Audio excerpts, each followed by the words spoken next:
Have you ever looked at an old doll and felt like it was looking right back at you?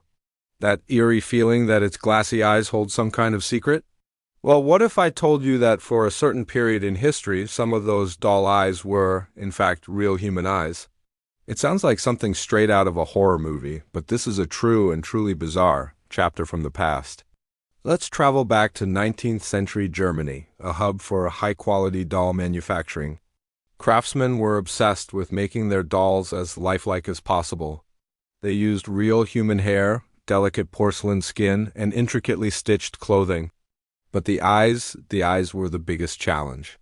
How do you replicate the depth and soul of a human gaze in glass? For a while, the answer for some was, you use the real thing. This wasn't some widespread, sinister industry. It was a niche, and thankfully short-lived, practice driven by a strange intersection of medical advancement and artistic obsession. The period saw huge leaps in ophthalmology, the study of eyes. Eye surgeries were becoming more common, and unfortunately so were eye removals due to disease or injury. In a time before modern prosthetics, what happened to these removed eyes? Well, some of them found their way to specialized workshops. These weren't your typical bustling doll factories. They were small, secretive operations. The eyes were carefully preserved, often using techniques involving alcohol or glycerin, and then painstakingly set into the porcelain heads of high-end dolls destined for wealthy collectors. These dolls were never meant for children. They were luxury art pieces, and the use of real human eyes was a secret, premium feature that made them exceptionally lifelike. Imagine the skill required. The craftsman would have to perfectly match the eye to the socket, ensuring the gaze was just right. It's a macabre thought, but from a purely technical standpoint, it was a feat of artistry. The practice was known as thanatoaesthetics, combining death and beauty. These creators believed they were giving these eyes a new life, preserving a piece of a person in a beautiful, albeit creepy, form. So why did it stop? A few reasons. Firstly, the ethical implications were, to put it mildly, questionable.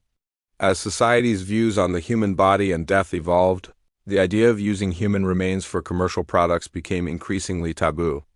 Secondly, technology caught up. Master glassmakers in Germany and France developed what they called paperweight eyes. These were complex glass orbs with multiple layers, creating a depth and realism that could finally rival and even surpass the real thing. They were more stable, easier to produce, and didn't carry the same ethical baggage. The era of dolls with real human eyes faded into obscurity, becoming a dark footnote in the history of toy making.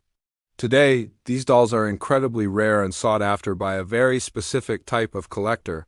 They are artifacts from a time when the quest for realism pushed the boundaries of art, ethics, and what we consider acceptable. It's almost impossible to definitively identify one without expert analysis, as the secret was so well kept. So, the next time you're in an antique shop and you see a vintage doll with startlingly realistic eyes, take a closer look. You're probably just looking at masterful glasswork. But there's a sliver of a chance you might be staring into a piece of history and into a pair of eyes that once saw the world. It's a chilling reminder that sometimes the strangest stories are the true ones. Thanks for watching and joining me down this historical rabbit hole.